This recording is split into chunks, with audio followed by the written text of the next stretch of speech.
you can make sure to say, hey, I'm here, look at me, woohoo. Give us a thumbs up, give us some heart emojis, give us all those little good things, that we like to see on our live stream. And it's good. So it feels like forever. We missed last week, the long weekend. We are closed on long weekends. In a couple of weekends, we're gonna not have church on the 25th of August, and the reason being, I am taking holidays. I'm going to be going out to Edmonton and having some fun. My daughter's saying thumbs up. Yay, Dad, we get to get rid of you for a week. Yeah, I'm so happy. I get to take your place in bed beside my mom and sleep with my mom. That's probably usually what happens. Anyways, so I hope you were able to enjoy some time with friends and family last week. Last Sunday, Kirk and Sue invited us to bring up our boat to the lake they were staying at so we could fish. Because I was nervous because I post all these, pictures on Facebook of me catching fish and all this sort of stuff. So,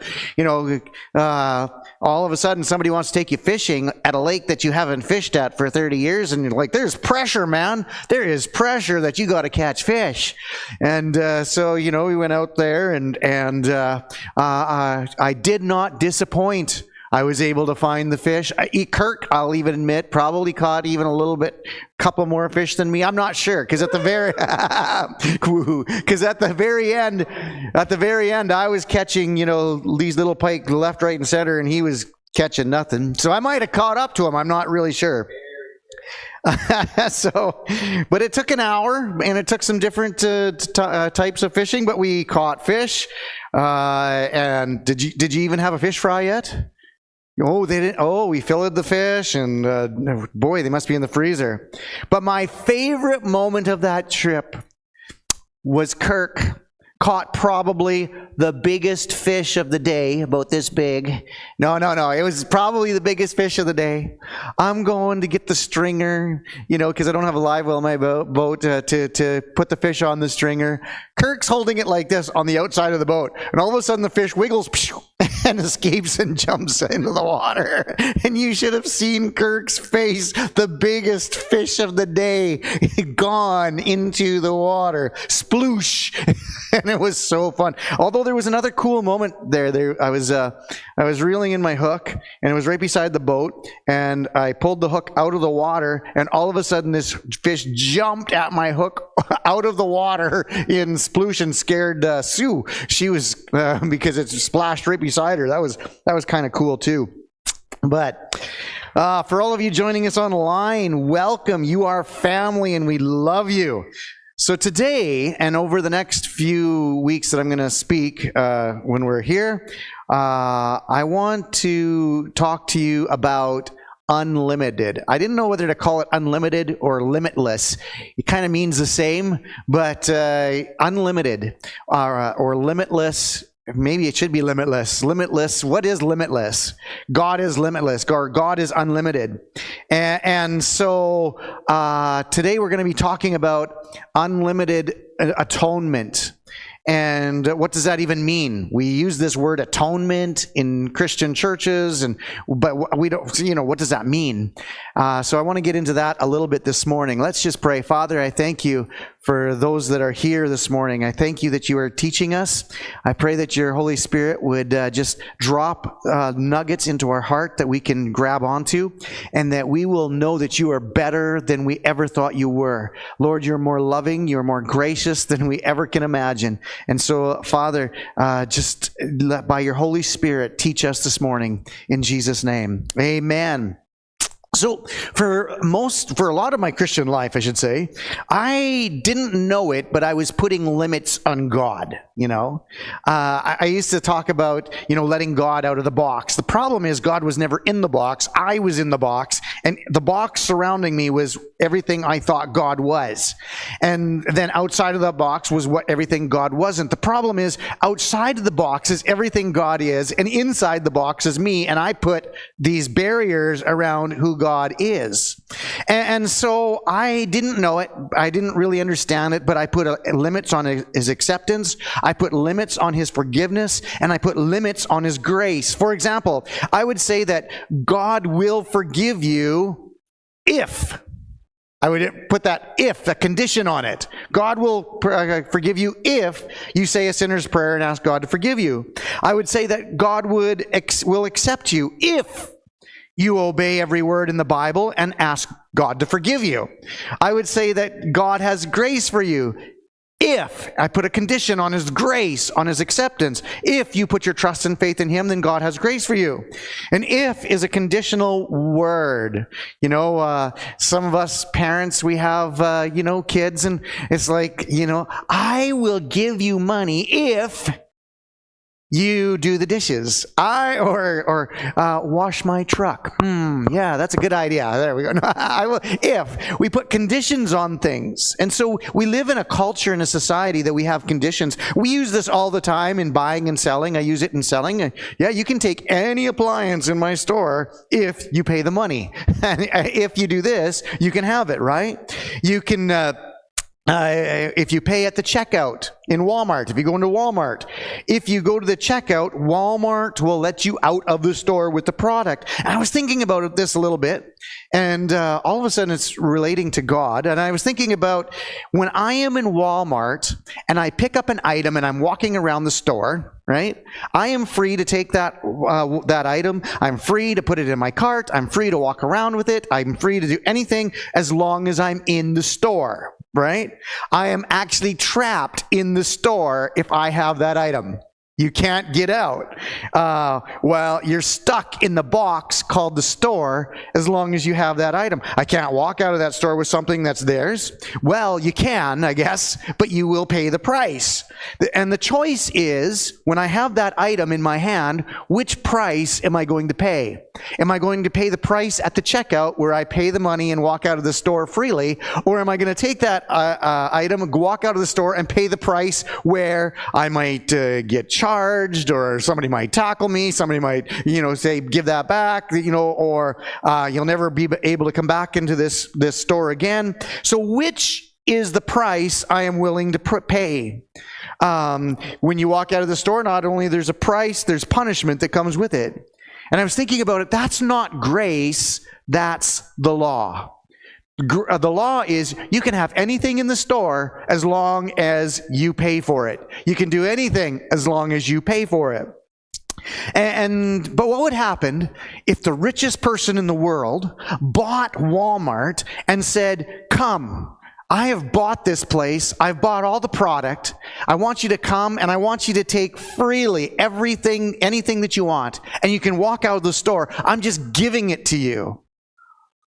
And I think there's 3 responses. There's possibly more, but there's 3 that I thought of. There's people that are so conditioned, they would walk into the store, they'd look at everything, and they say, wow, I can have anything I want. And they go and they grab something, but they can't get out of the door. They're stuck in that box. Because all their life, they've been thinking, man, I can't do this. This is stealing. This is theft. I need to pay for this. And they want to pay for something that is freely theirs. And so they actually put the gift down and walk out of the store with nothing because they are conditioned that they cannot receive this. They have to pay for it. There's something inside of them just won't let them walk out those doors. They feel guilty leaving that store, that they haven't paid for this product in hand. And so they leave the store empty-handed. Then there's the person that abuses the gift. They're like, woohoo! We go in there and they pack up their carts with everything that they don't need, right? Everything. And, well, I don't need this, but it's free and I'm just going to take it. And they go out the store, right? They don't care what it is. It's free. I'm just going to, and they abuse that privilege. And then there's the one who is grateful. I didn't know how to describe this. Maybe you can tell me a better word for this. And to describe this kind of person, and it's the person that knows they are free to go to the store, get anything they want, anything they need, and take it out, knowing that the store is going to be there tomorrow. That whatever they need tomorrow, they can go back and freely receive and freely take out.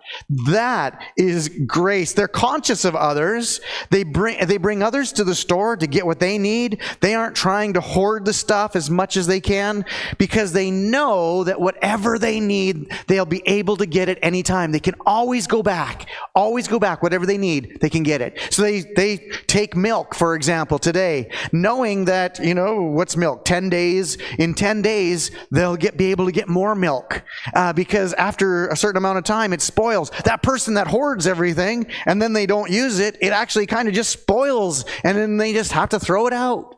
Right? They know it's there, and that's grace. The whole story, that whole scenario is grace. The person that walks into the store and leaves with nothing, they still are surrounded by grace, but they just can't accept it. They can't, there's something in them, there's this guilt, there's something that they've been brought up with that they just can't do it. We find that even in the law and grace in the New Testament. This is what Paul's arguing against and fighting against.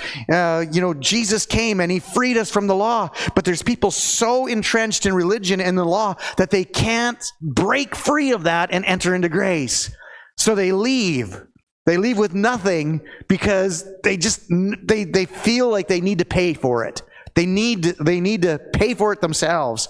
Then there's people that abuse grace, and they're like, hey, and Paul is fighting this too in Corinthians. Hey, I can do whatever I want. And Paul actually says, yeah, you can do whatever you want, but not everything is beneficial for you. Yeah, you're free. You're free to do whatever you want, but not everything's beneficial for you. Not everything's good for you. And so there's people that abuse grace. I can do whatever I want. Go do whatever they want. And they abuse grace, but it's still grace, right? And then there's people that have a revelation of grace, and they're like, hey, this store, this was bought by my Heavenly Father. This is the place that the Creator of the universe owns. I can go in here, I can get what I need, and I can leave. And tomorrow when I need something else, I know it's going to be there, and I can leave. And then the next day when I need something else, oh, and by the way, when my friends need something, I can bring them into this place. They can grab what they need. Do you see the picture here? I hope I'm giving you a good picture. That is grace. When you're able just to go in and get whatever you need and take it out. And just know that grace is unlimited. It is without limits. All three of these scenarios, the person that goes in, everything is free, but just is brought up in that religious mindset that they can't take it. They feel they need to pay for it. They're still under grace. The person that hoards everything and abuses, they're still under grace. And the person that just goes back every day and gets what they need, knowing that they'll use this and it won't go bad, and go back and get some more. Everybody's under grace. As soon as you put conditions or limits on grace, it ain't grace. Let me say that again. As soon as you put ifs on grace or ifs on forgiveness, or as soon as you put an if, it's not grace. It ain't grace. I put that in my notes on purpose. It ain't grace.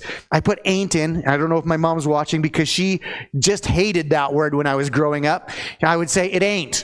And she's like, ain't a word. Ain't is not a word, she would say. Ain't a word. Ain't is not a word, right? She'd say, well, don't you know that a few years ago they actually added it to the dictionary, so mom, ain't is a word now, right? Well, there we go. Ain't is a word. So growing up in church, and sometimes in religion, sometimes what we believe and what we say are two different things. For example, I believe that Jesus died for all the world. Say all. All of you that are here, say all, right? Yeah, okay, thank you. All the world. But only those who said a sinner's prayer would get to live in heaven with him for eternity. I had a conversation this week, and I had to do a funeral on Thursday. And after the funeral, this man who was a cousin of this individual came and said to me, "Oh, Kevin, are you a born-again Christian?" I'm like, "Oh, yes, I'm a born-again Christian, yes, yeah." And he says, "Oh, this man, this man in the city of Saskatoon was very prominent, by the way." And he said, "I have tried for years to get him to say the sinner's prayer and to believe in Jesus, but he was hurt by Christians years ago, and he would never do that." He was like, "Nope, Christians to Christianity." Yet the family asked me, said, "I can pray at his graveside," and there was a spirituality there.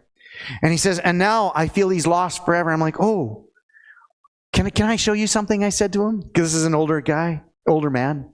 I said, let me take you to 1 Peter chapter 3, where it says Jesus, when he died, he went down into the prison to preach to those who died in the flood. And I showed him the verse. And I asked him, why do you think Jesus went down to preach to those who already died, who already rejected him in the flood? Is it possible that maybe they had a second chance? I said to him, at the moment of death, I said, my grandma, she was in a coma for a couple of days before she passed away, and my parents were in the room. And all of a sudden, she came out of a coma, and she said 3 sayings: I love you all, he's coming for me, I'm going now. Those 3 sayings. I'm like, wow. I said, is it possible that in the last moments, even of his sleep, because he passed away at home, that there was an internal thing that nobody could see in his conscience, that Jesus comes and he says, hey, I want to show you my goodness and I want to show you my grace, and that we don't even know that happens? Because I wanted to give him hope. I wanted to give everybody their hope. And so sometimes what we say and what we believe is 2 different things. I used to do this, and it just really bugs me now, the bait and switch. We would call altar calls, oh, come, Jesus accepts you just as you are. And we have altar calls, and people would come to give their lives to Jesus. And then we take them to the side room and say, okay, now that you're saved, we've got to give you a Bible and you got to change. How is that accepting just as you are? Either he accepts you as you are, or you have to change. One of the 2. See, I believe Jesus just accepts you just as you are, with no conditions attached, no ifs attached. Isn't that good news? God accepts you just as you are, no conditions attached. But you see how what we say and what we believe is a little bit different? I say God accepts you just as you are, but as soon as you say a sinner's prayer, then all of a sudden I say, I want to put you in discipleship so that you will change. It's 2 different things.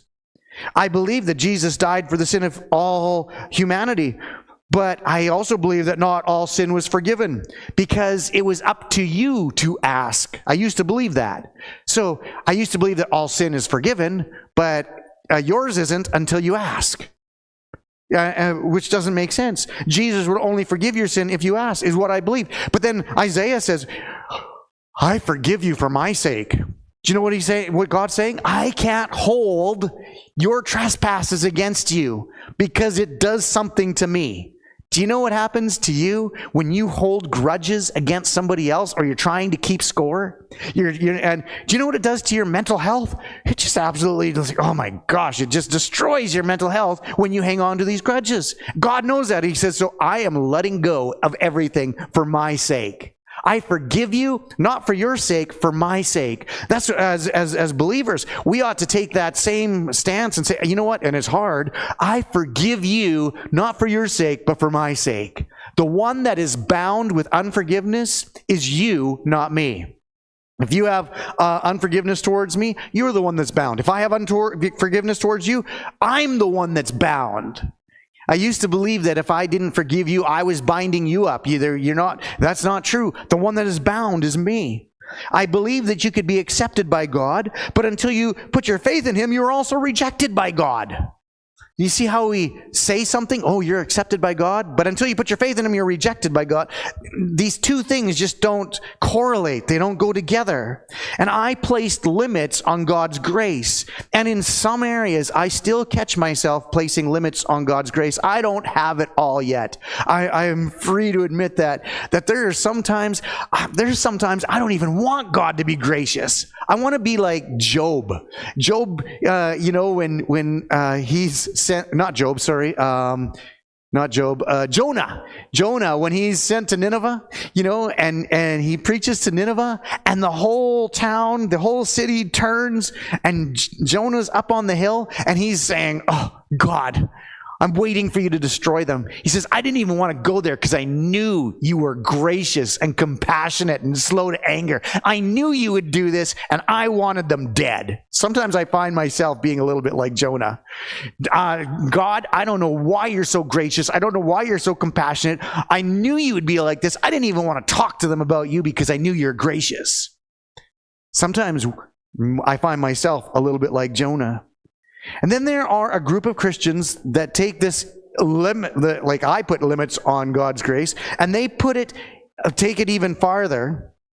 And there's a theological term, it's called limited atonement, which means Jesus didn't die for all, but only for those he chose. It's called predestination. You're either predestined to be a believer in Jesus, or you're predestined not to believe in Jesus.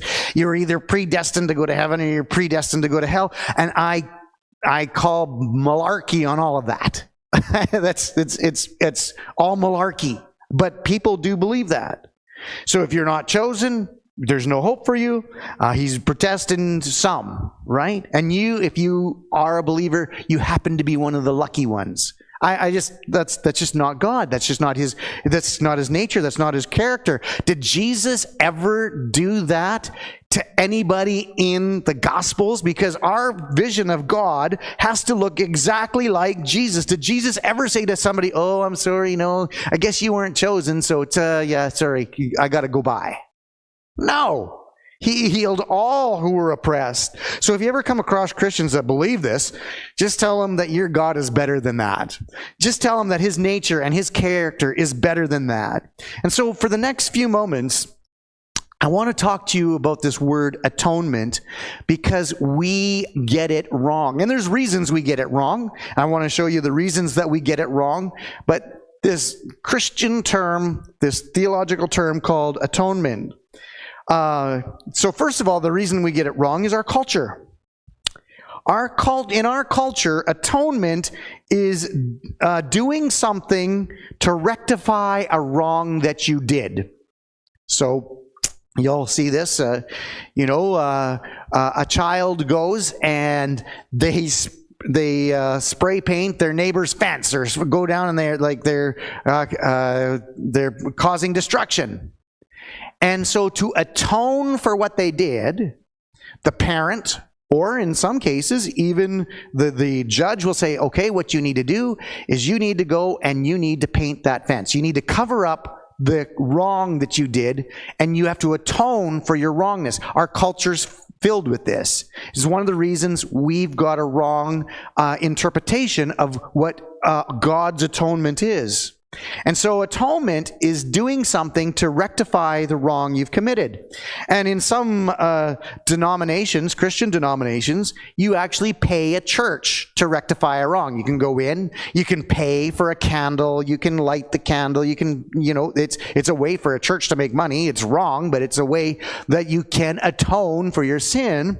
Or you can go into some place and you confess your sin to a spiritual leader, and then that spiritual leader will tell you what you have to do in order to be forgiven. You have to go and pray this prayer so many times, and you got to go do this, and give to charity or whatever. Whatever they tell you, you have to do in order to atone for the wrong that you've done. That's why we get a wrong understanding of atonement, because that might be what atonement means in our culture, but that's not what it means to God. So the problem with going to and confessing what you've done wrong, and they tell you what you have to do to get it right, to rectify it, is they don't tell you what Jesus has already done, and that you are already forgiven. You don't have to do something to get forgiven. You are already forgiven. You cannot pay a cost to be absolved of sin, because Jesus already absolved you of all wrongdoing, of already sin. He already paid that cost. So in our culture, if you steal in order to be atoned, you have to pay it back for what you've stole. And the second reason we get atonement wrong is because our connection with the word atonement in the Bible is under the law and not grace. We need to realize that when we read the Bible, this is not just one book. In our Bible, there's 66 books. In the Catholic tradition, there's 76 books, I think it is, or 74 books. And then in the Eastern Orthodox, they have actually over 80 books in what they call their Bible. We have 66 different books that is pointing us the Old Testament is Jewish history. It's the law. It's pointing us to Jesus, who came to set us free from the law, to really show us what God is really like. And so under the law, we find this atonement is literally different than in the New Testament. For example, there are 70 verses. Now, I use the New American Standard Version, but in the King James Version, there are 70 verses in the Bible with the word atonement in it. 43 of those verses, 43 of the 70, so over half, are found in Leviticus.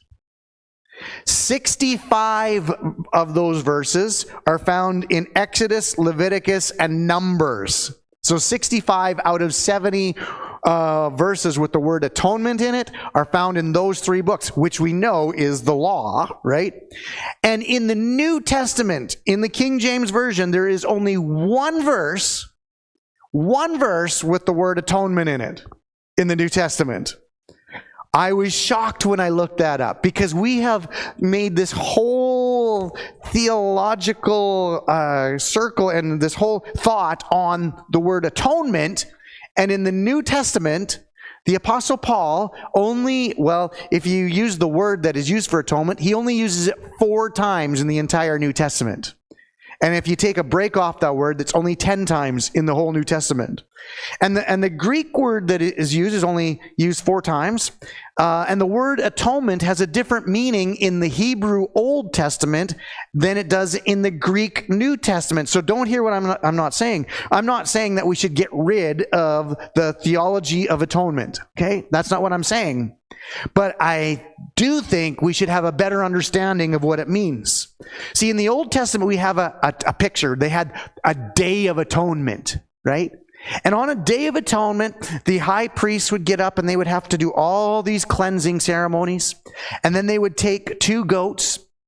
They would take 1 goat, they would kill the goat, they would take the blood, they would go into the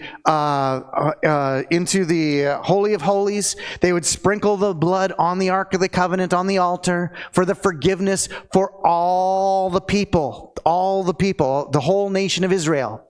That high priest would then come out, he would put his hands on the second goat, on the head of the second goat, and what was happening, he was imparting all the sin of the people into that goat, and then they would take that goat outside the camp, and that goat would go free and would be made. I don't know if they ever survived or became lunch for some kind of lion or bear or something else, but they would take that goat alive outside the camp with all of their sin imparted into that goat and take it outside.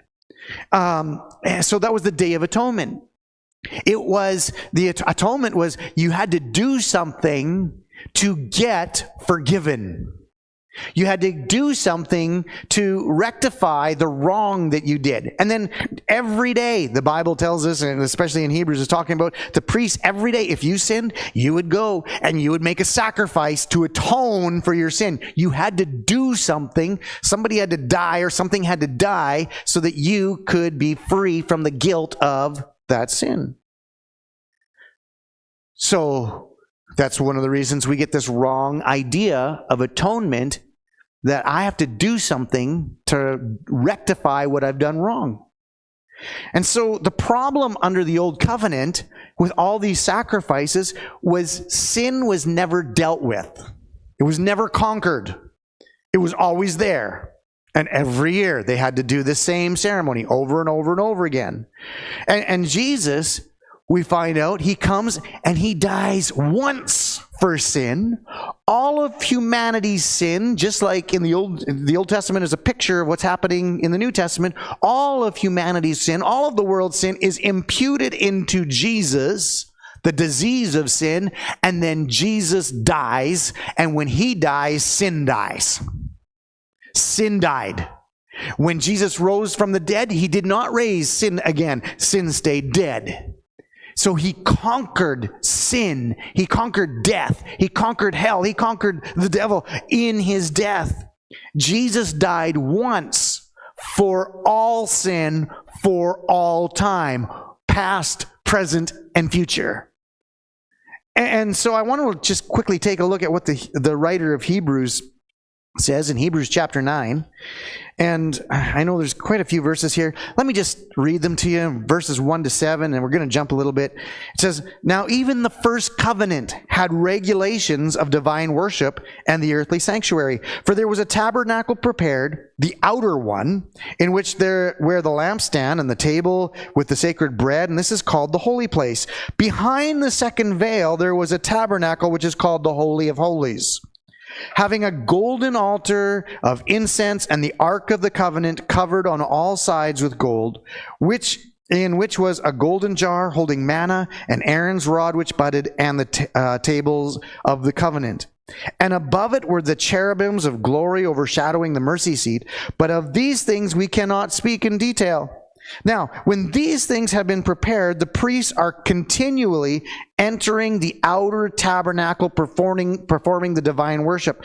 But into the second, only the high priest enters once a year, and not without blood, which he offers for himself and for the sins of the people committed in ignorance." I'm going to go down to verse 11. "But when Christ appeared as a high priest of the good things to come, he entered through the greater and more perfect tabernacle, not made with hands, that is to say, not of this creation, and not through the blood of goats and calves, but through his own blood he entered the holy place." And then it says, "once for all, having obtained eternal redemption." Remember, in Israel, they did this once for all the nation of Israel. Jesus did this once for all of humanity, obtaining an eternal redemption. I want to go to verse 15. "How much more will the blood of Christ..." "For the blood of goats," verse 13, "for if the blood of goats and bulls and the ashes of a heifer sprinkling those who have been defiled sanctify for the cleansing of the flesh, how much more will the blood of Christ, and through the eternal Spirit offered himself without blemish to God, cleanse your conscience from dead works to serve the living God? For this reason he is the mediator of a new covenant." Remember, the old atonement that we've got in our mindset, that's under the old covenant.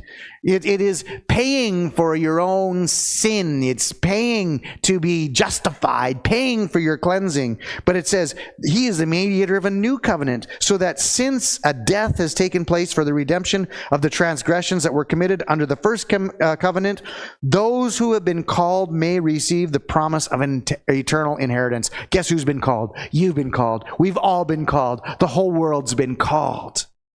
I want to jump down. Verse 24. It says, "For Christ did not enter a holy place made with hands, a mere copy of the true one, but into heaven itself, now to appear in the presence of God for us. Nor was it that he would offer himself often, as the high priest enters the holy place year by year with blood that is not his own. Otherwise he would needed to suffer since the foundation of the world. But now, once at the consummation of the ages, he has been manifested," listen to this, "to put away sin by the sacrifice of himself." I wish we would literally look at the Bible. Jesus put away sin by the sacrifice of himself. "And in as much as it is appointed to men once to die, and after this comes judgment, so Christ also, having been offered once to bear the sins of many." Now that word "many" is the same word in Roman. It means who. It's an infinity number. It really means all. "Will appear a second time for salvation without reference to sin to those who eagerly await him." See, that gets into some of this other stuff that I want to talk to you about later on this year, is when Jesus comes a second time. We have this idea that Jesus is coming a second time to deal with the sin in the world. No. Hebrews says he's coming the second time in not reference to sin, just to establish a kingdom, because sin has already been dealt with. He dealt with it at the cross. So if atonement really means being at peace with God, and under the law, that only lasted as long as you didn't sin. So some people, the very next day after the Day of Atonement, they had to go back and get some more sacrifices because they went and they did wrong that night, and day after day. And under the old covenant, under the old law, you paid for your cleansing. You had to bring some kind of sacrifice. If you were poor, it could be just like a little dove. If you were rich, it had to be like a bull or something bigger. You paid for your cleansing by sacrificing an animal. And you know, I'll let you know this secret right now. Do you know the only place where the word atonement in the King James Version is written in the New Testament? It's Romans chapter 5, verse 11. Now, many of you that have followed me, you know that Romans chapter 5 and 6 is one of my favorite, is probably my favorite chapters in the whole Bible.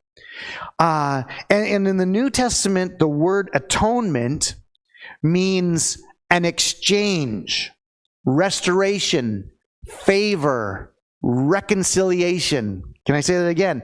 In the New Testament Greek, the word atonement means an exchange, restoration, favor, reconciliation. And so I'm going to read it to you from the NIV. My Bible actually says reconciliation, but I'm going to use the word atonement as I read this. In verse 10, it says, "For if while we were enemies, we were reconciled." Okay, I said there's only 10 times. 3 of those times, these words are used in verses 10 and 11. "We were reconciled to God through the death of his Son. Much more, having been reconciled, we shall be saved by his life. And not only this, but we also exalt God through our Lord Jesus Christ, through whom we have now received the atonement." King James says, we have received the atonement. My Bible says, we have received the reconciliation. You can use either word. See, under the law, the atonement only dealt with the action of sin or the action of a transgression and not the root of sin. Grace actually comes and takes away the sin of the world and punishes sin at its root. So under the old covenant, somebody is punished for sin. Under the new covenant, Jesus comes and he punishes sin because he wants to hurt what's hurting us. He wants to destroy what's hurting us. And so he destroys sin. And so when Christ died on the cross, there was an exchange that took place. Remember, the word atonement in the Greek means an exchange. And he took all the sin of humanity. He took the disease of sin. You'll find that in Romans chapter 6. And in exchange, Christ gave us his righteousness. You are righteous today. If you're listening today, you are righteous. You're not a sinner saved by grace. You are the righteousness of God in Christ. It's a gift. And you have favor with God, because that's what the word atonement is. You are at peace with God. You have favor with God. And I want you to have even more good news. The word used for atonement in Greek is the English word for reconcile. Reconcile in the Greek, it's the word katalasu, or katalasu, like a lasso type thing. Catalasu, lasso a cattle. That's how you'll remember it. Catalasu. And it means to change mutually, to make different. That's what the word means. To change mutually and to make different. And so in Romans chapter 5, verse 10, when we were enemies of God, we were reconciled. What does that mean? It means we were mutually changed to God. We were made different. Now, let me ask you this. This is written a couple thousand years ago. What did you do to change? Nothing. Jesus changed us, and he did it. And it was his grace. But I have to close. I got at least 3 more messages on this. and I want to close with reading some of Romans chapter 5, verses 15 to 19. Listen carefully. It says, "But the free gift is not like the transgression. For if by the transgression of the one the many died," that the many is that same word. It's an infinity number that means all, whoever's born. Much more, guess what? Grace is greater than sin. It says that a little bit here. Much more did the grace of God and the gift of grace by the one man, Jesus Christ, abound to the many, which is infinity, is all. And the gift is not like that which came through the one who sinned. For on the one hand, the judgment arose from one transgression, resulting in condemnation. But on the other hand, the free gift arose from many transgressions, resulting in justification. For if the transgression of the one, death reigned through the one, much more those who receive the abundance of grace and the gift of righteousness will reign in life, the one Jesus Christ. So then, as through one transgression there resulted condemnation to all men, let me say that again, through one transgression there resulted condemnation to all men. We believe that. What about the rest of the verse? Even so, through one act of righteousness there resulted justification of life to all men.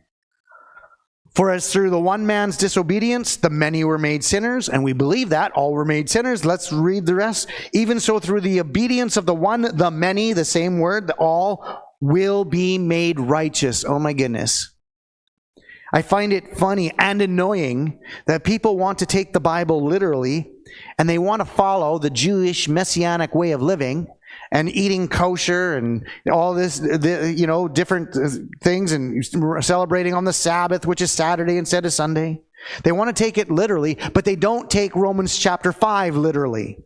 Paul literally says, through one transgression, all were condemned, and we believe that.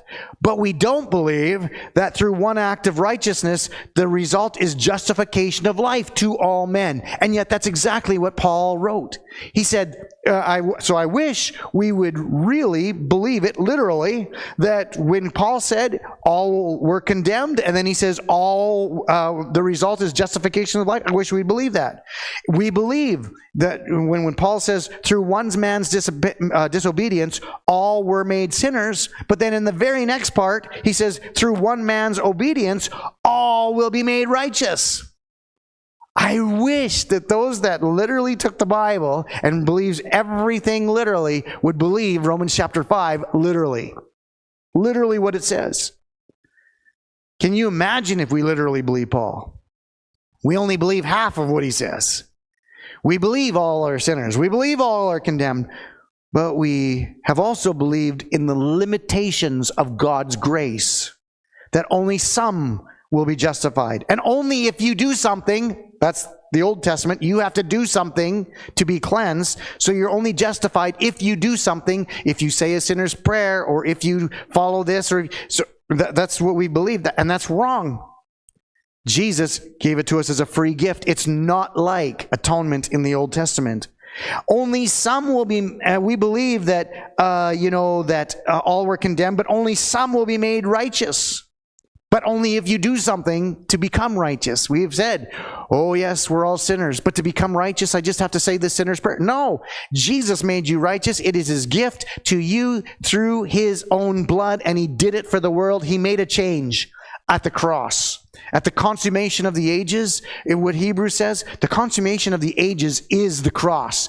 Even in our history today, we have BC and AD. Guess where AD starts? It starts at the cross. It starts at the cross. The consummation of the ages. So let me close with this question as we start this series. What did you do to become a sinner? Well, the answer is nothing. You didn't do a thing. Adam sinned, and even Paul says this in Romans, and the disease spread to every person. So how come you didn't have to ask to become a sinner? But you have to ask to be righteous. So according to Romans, what did you do to become justified and righteous? Well, some would say, well, you got to say a sinner's prayer. That's not what Paul says. He says, nothing, not a thing. Jesus did it for you. To become a sinner, Adam did it for you. To become righteous, Jesus did it for you. You didn't have to believe in Adam, you just were. You don't have to believe in Jesus, you just are. I know, that's tricky, isn't it? You didn't have to become justified. And what did you do to become justified and righteous? Nothing, not a thing. It's Jesus' gift to you. You are atoned. You are reconciled with God. An exchange has happened. You are favored. And you live in his Favor. I want to continue this on in the next few weeks. I know it is a lot to take in, but I think it's something that's really good for us, especially when we believe in grace. Let's not put limits on God's grace. We're going to take a little break and get set up for some singing here.